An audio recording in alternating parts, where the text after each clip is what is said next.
Oh dear. So this phone's got automatic video. It just comes on. It's bizarre. You just open up the camera and then video comes on. It's like it's remembered your last setting. So yeah, just a few more thoughts on AI and the future of the Pink Ape.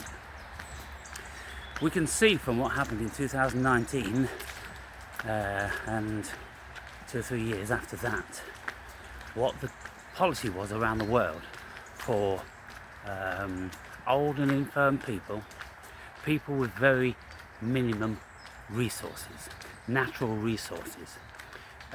They were introducing this non-resuscitation thing.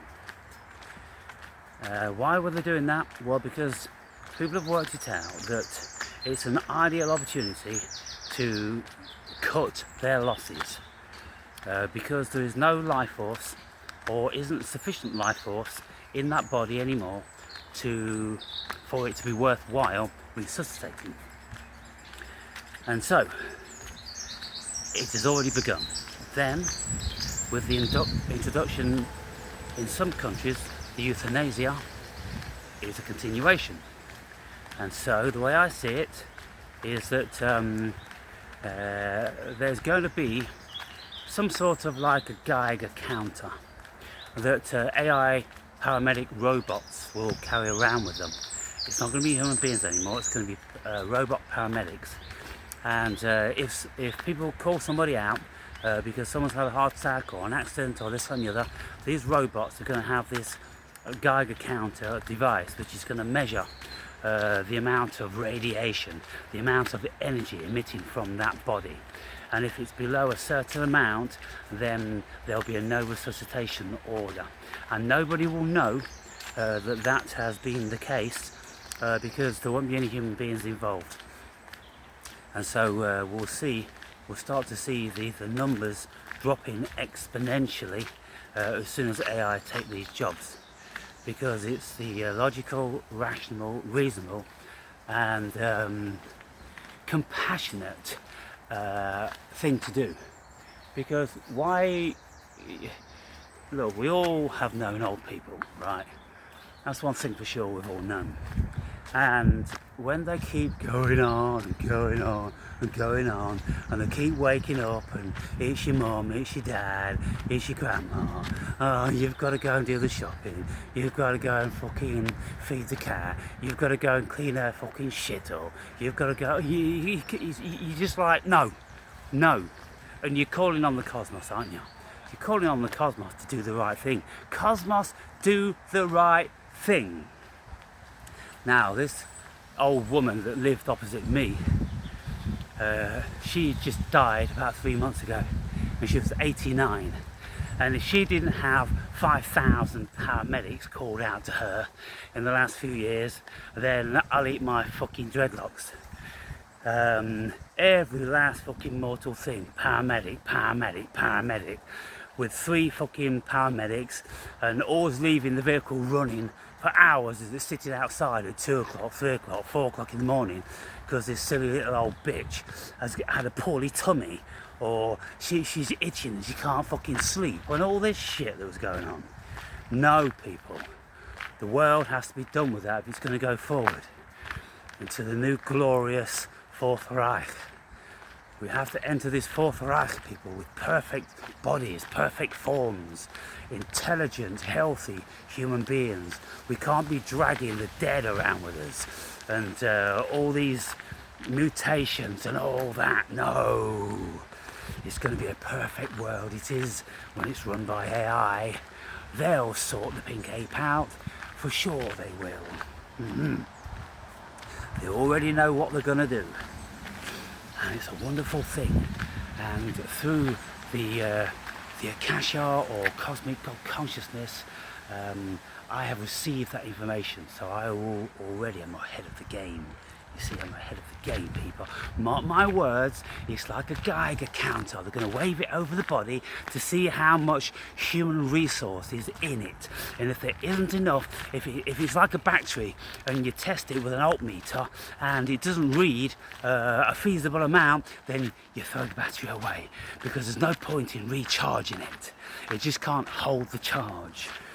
And look at all the trillions and trillions and gazillions of glorious pound notes, dollars and rand that we can save through this process, and how the earth will be fed with a natural resource.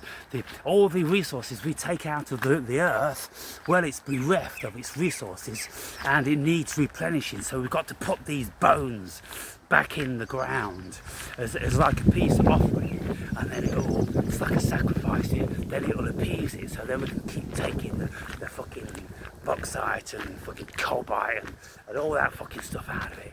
We can keep extracting that and it won't mind. Otherwise it'll get a bit grumpy and start having rumblings.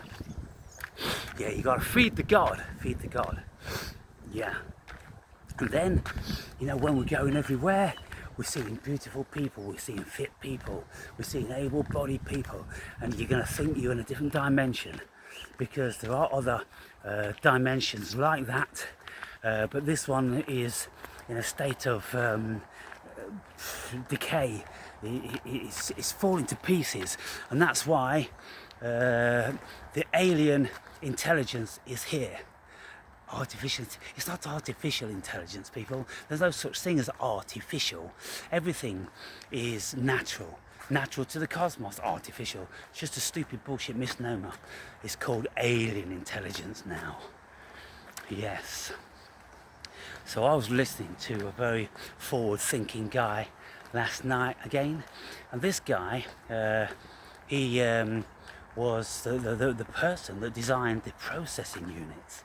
And so he's a smart guy, and he says that we have to apply our intuition, which is the language of the cosmos, and we have to open up our consciousness, and we have to start utilizing consciousness and intuition instead of our silly mathematical equations and hypotheses, which are not real. None of this stuff is real. You see, here's the thing. This guy said this, and it was really great. He said, all these scientists, they reduce everything to 2 dimensions. They reduce the cosmos to 2 dimensions. They reduce the human life form to 2 dimensions. When you take that 3rd dimension away, or even the 4th dimension, like consciousness, you take away the spirit, you take away the essence of the body, you take away that certain je ne sais quoi, and you put it down on paper in an equation on 2 dimensions. So you see, the point is, look, here's the thing. Every time all these scientists think they've got something brilliant, and when they need to write it down to appease or appeal to their peers, they have to write it down on paper or on a computer, which is 2-dimensional.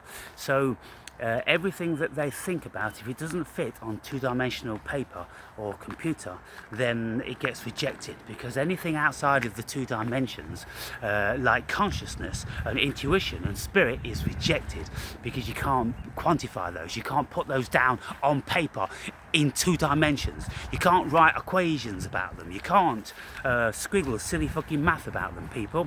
So you've got the intuition, nobody knows what the fuck it is. Consciousness, nobody knows what the fuck it is. Spirit, nobody knows what the fuck it is.